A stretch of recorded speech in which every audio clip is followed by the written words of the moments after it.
Hello everyone, ICT virtual classes में मैं योगेश खेमनी आपका स्वागत करता हूं। तो जैसा कि आप जानते हैं, कल की क्लास में हमने लैंड ब्रीज और सी ब्रीज के बारे में पढ़ा था, यानी कि किस तरीके से जो ठंडी हवा है कोस्टल रीजन में दिन के टाइम पानी से लैंड की तरफ यानी कि धरती की तरफ चलती है, और किस तरीके से रात में जो ठंडी हवा है वो लैंड से समुद्र की तरफ जाती है यानी कि पानी की तरफ जाती है। आज हम third mode of heat transfer पढ़ेंगे, यानी कि किस तरीके से ऊष्मा का संचारण होता है।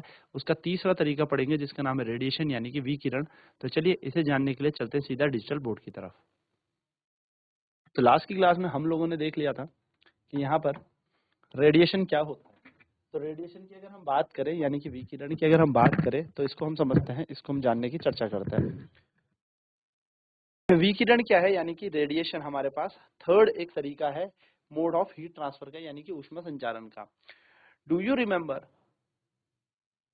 When Pema and Palden were sitting around the fireplace? क्या आपको याद है जब पेमा और पालदेन ये दोनों के दोनों कहाँ बैठे थे?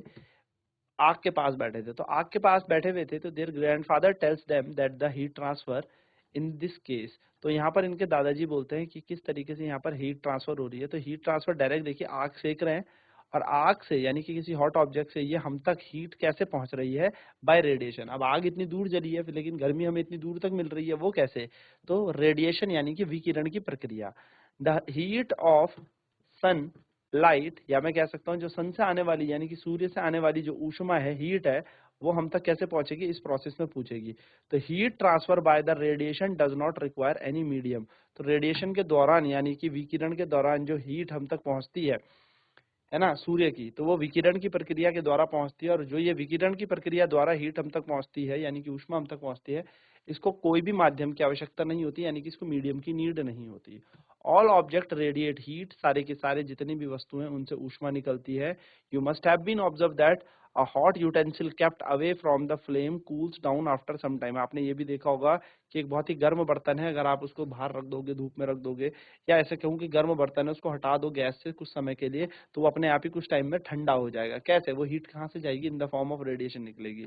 तो दिस इज द रीजन कि जो हॉट यूटेंसिल है वो ठंडा हो जाएगा, वो अपनी वातावरण को यानी कि अपने आसपास में क्या कर देगा? हीट का ट्रांसफर कर देगा। और आसपास जब वो हीट का ट्रांसफर करेगा तो वहां से हमें क्या मिलेगा? बेसिकली हम ये समझ सकते हैं कि वो हीट का ट्रांसफर अपने सराउंडिंग यानी कि अपने वातावरण में कर देगा, जिसके कारण वो गर्म बर्तन जो है वो ठंडा हो जाएगा। ये बात आपको ध्यान में रखनी है।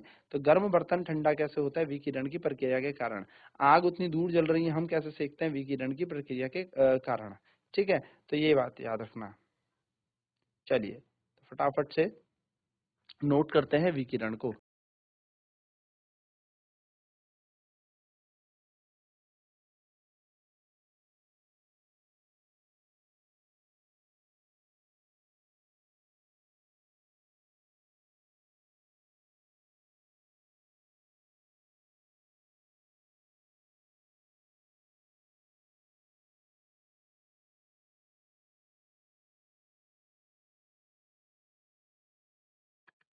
तो विकिरण के कारण ही सूर्य की रोशनी या सूर्य की हम कह सकते हैं गर्मी, सूरज से आने वाली लाइट जो है हम तक पहुंचती है।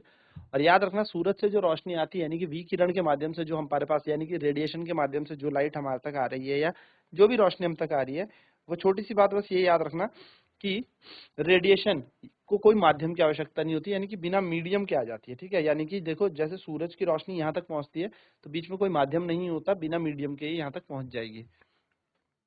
फटाफट से नोट करते हैं।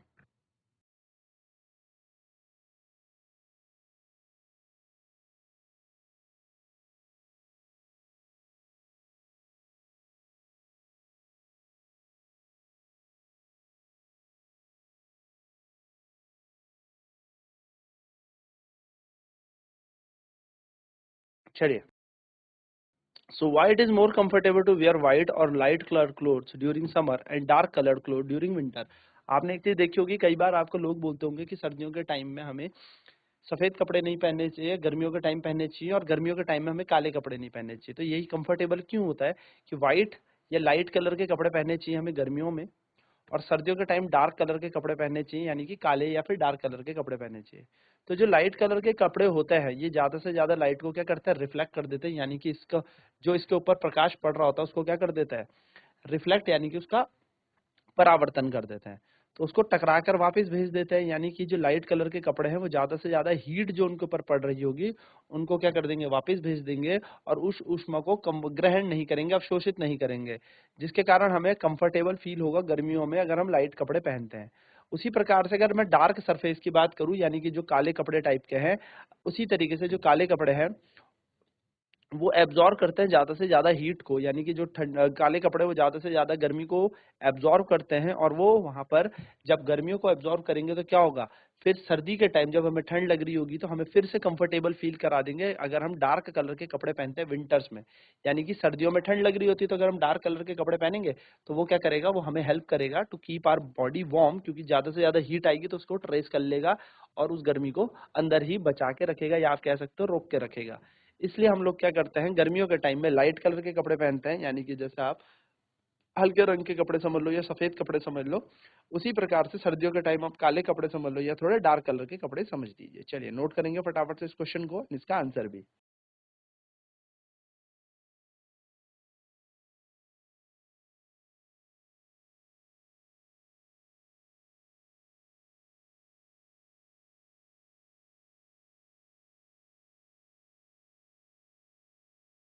तो गर्मियों के टाइम इसीलिए हमें लाइट कलर के कपड़े पहनने चाहिए, जिससे वो हीट अवशोषित ना हो, ज्यादा से ज्यादा हीट जो है ग्रहण ना करे कपड़े, और उसको परावर्तन कर दे, यानी कि उसको वापस रिफ्लेक्ट करा दे, जिससे कि हमें गर्मी महसूस ना हो। अगर हम डार्क कलर के कपड़े पहनेंगे तो वो गर्मी को क्या कर लेगी, अवशोषित कर लेगी। ठीक है, इसलिए लाइट कलर के कपड़े पहनते हैं कि सारी की सारी लाइट जो भी इस पे पड़ रही है, हीट उस पे पड़ रही है, उसको टकरा कर फेंक दे। ठीक है, चलिए। So there are many example in our daily life, ऐसे बहुत सारे उदाहरण है हमारी रोजमर्रा की जिंदगी में जहां पर हम कंडक्शन, कन्वेक्शन और रेडिएशन जैसी चीजें हो रही है, यहाँ पे यानी कि संवहन, चालन, संवहन और विकिरण, ये तीनों प्रक्रिया हो रही हैं। सो जैसे आप यहाँ पर देख रहे होंगे, consider the case of water being heated up. तो यहाँ पर क्या किया हमने, पानी को गर्म किया। तो identify the various process in which the pan water gets heated up.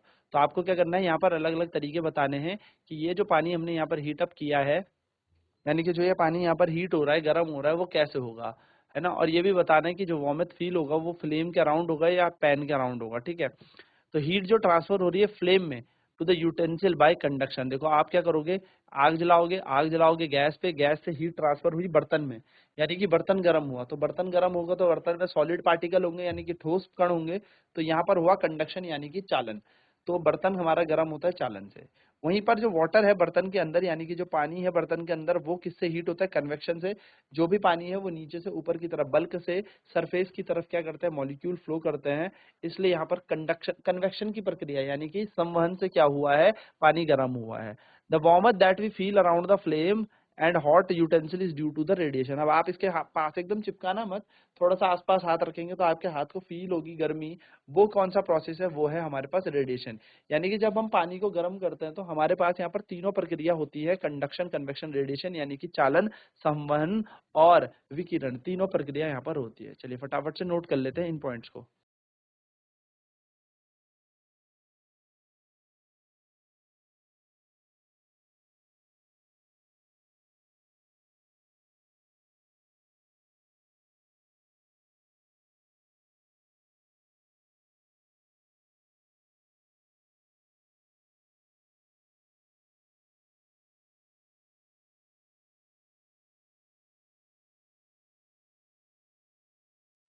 So from this activity explain and discussion so far, है ना। हमने यहाँ पे देखे इतने एक्टिविटी देखे, इतने एग्जाम्पल देखे, है ना। हमने क्या देखा, जो तीनों प्रोसेस है जिसमें हीट ट्रांसफर हो रही है, वो तीन ही प्रोसेस है, कंडक्शन, कन्वेक्शन, रेडिएशन। कंडक्शन में क्या होता है, यानी कि चालन में क्या होगा, हीट टेक प्लेस करेगी, एक पार्टिकल रिसीव करेगा हीट को और फिर दूसरे पार्टिकल पे चली जाएगी जो उसके साथ जुड़ा हुआ होगा, फिर ऐसी दूसरा पार्टिकल क्या करेगा, उस हीट को तीसरे कण को दे देगा, एंड ऐसे ये क्या करता है, हीट यहाँ पर फ्लो हो जाएगी एक जगह से दूसरी जगह। यहाँ पर पार्टिकल्स मूव नहीं करते, यानी कि कण यहाँ पर इधर से उधर नहीं चलते। वहीं पर in convection the transfer takes place by the actual movement of particle, यानी कि संवहन में होता क्या है, जो कण होते हैं वो एक स्थान से दूसरे स्थान पर जाते हैं, यानी कि एक्चुअल मूवमेंट होता है। Note in that conduction and convection a medium must be present. तो कंडक्शन और कन्वेक्शन में एक मीडियम होना बहुत जरूरी है, एक माध्यम होना बहुत जरूरी है। ऊष्मा एक स्थान से दूसरे स्थान में जाएगी तो यहाँ पर माध्यम होना बहुत आवश्यक है। ठीक है, next, in the case of radiation, यानी कि रेडिएशन यानी कि विकिरण के केस में हीट जो है वो फ्लो करती है एक प्लेस से दूसरे प्लेस की तरफ। No material medium is required for a transfer.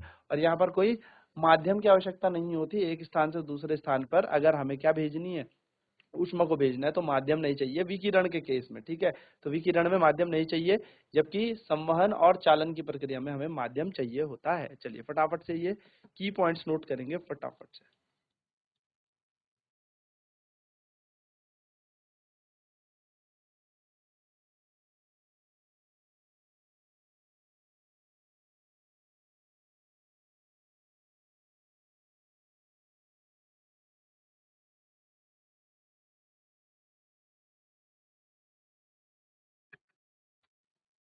तो जैसा कि आपने देखा कंडक्शन में क्या होता है, चालन में क्या होता है, एक कण दूसरे कण को क्या करेगा, हीट ट्रांसफर करेगा।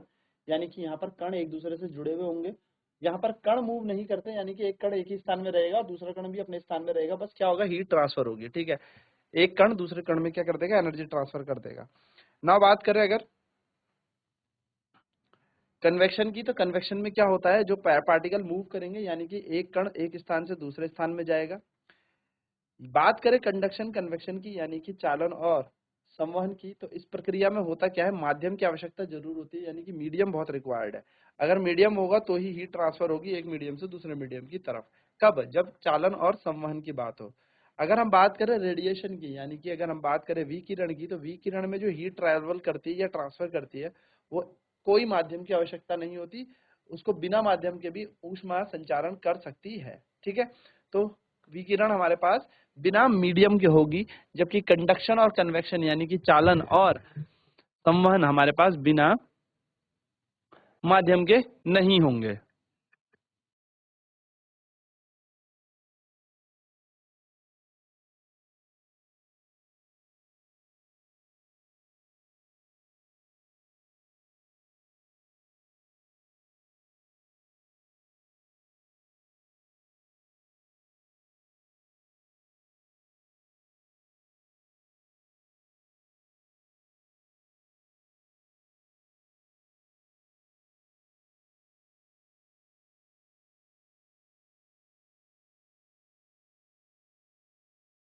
देखिए एक फैसिनेटिंग फैक्ट है, in the upper reaches of the Himalaya region the traditional room heater locally known as bukhari is use to keep the room warm during winters. तो आपने देखा होगा जो बड़े मतलब हिमालय में आप जाओगे, तो हिमालय यानी कि ऊपरी जैसे जम्मू या ठंडे इलाकों में आप जाओगे, तो आप यहाँ पर देखोगे कि जो ठंडे स्थान होते हैं वहां पर इन्होंने ऐसे अंगीठी सी घर के अंदर बनाई रहती है, इसको बुखारी कहते हैं। तो ये एक पुराना तरीका है घर को यानी कि कमरे को एक गर्म करने का, एक रूम हीटर है, ठीक है। It consist of an iron stove, इसके अंदर एक पूरा का पूरा लोहे का एक स्टोव होता है, जिसके अंदर लकड़ियां और चारकोल को जलाया जाता है, और एक लंबी सी पाइप होती है, जिससे जितना भी अपर पार्ट है, जितना भी धुआं वगैरह है हीटर के अंदर से आए, तो चिमनी यानी कि वेंट कर सके, इसको आउटसाइड जितना भी धुआं है उसको बाहर भेजा जा सके, ठीक है। एडिशनली बुखारी को हम क्या कर सकते हैं, क्योंकि ये देखो यहाँ पर लोहे का एक फ्रेम है, स्टील का फ्रेम है, तो ये गर्म हो जाता है, तो इसके ऊपर हम कोई खाना भी रख सकता है, उसको कुकिंग पर्पस में भी यूज कर सकते हैं, क्योंकि ये ऊपर से एकदम फ्लैट है ना। तो हम बर्तन को यहाँ पर रखेंगे तो बर्तन को क्या मिलेगी, गर्मी मिलेगी, और यहाँ से क्या कर सकते हैं, हम अपना खाना भी गर्म कर सकते हैं या कुक भी कर सकते हैं। तो ये पूरा एक प्लेटफॉर्म प्लेस दे रहा है, यानी कि प्लेटफॉर्म दे रहा है किसको, हमारे खाने के लिए। तो यहाँ पर भी तीनों के तीनों प्रोसेस होते हैं हीट ट्रांसफर के, यानी कि बुखारी से खाना बनाते वक्त, या आप कह सकते हो यहाँ पर भी हमारे पास कमरे पे गर्म होना या कुछ भी आप इसमें बना रहे हो, तो तीनों तरीके के प्रोसेस यहाँ पर यूज होते हैं हीट ट्रांसफर के, जब हम इस बुखारी को यानी कि इस डिवाइस को यूज करते हैं कुकिंग और वार्मिंग करने के लिए अपने रूम को, यानी कि जब हम खाना बनाने के लिए या फिर कमरे को गर्म करने के लिए जब इसका उपयोग करते हैं, तो यहाँ पर तीनों जो मोड है हीट ट्रांसफर के, उन तीनों का उपयोग होता है, ठीक है। चलिए, तो यहाँ पर हमने देखा किस तरीके से मतलब मोड है ट्रांसफर का, एक रेडिएशन यानी कि विकिरण से कैसे ऊष्मा एक जगह से दूसरे स्थान पर जाती है। तीनों के बारे में हमने जान लिया, कंडक्शन, कन्वेक्शन, रेडिएशन, यानी कि तीन ही तरीके हैं ऊष्मा संचारण के, एक है संवहन, एक है हमारा चालन, और तीसरा होता है हमारा विकिरण। अब नेक्स्ट क्लास में बात करेंगे वाटर साइकिल यानी कि जल चक्र की। तो आज की क्लास में इतना ही। आईसीटी वर्चुअल क्लासेज में जुड़ने के लिए धन्यवाद। आपका दिन शुभ हो।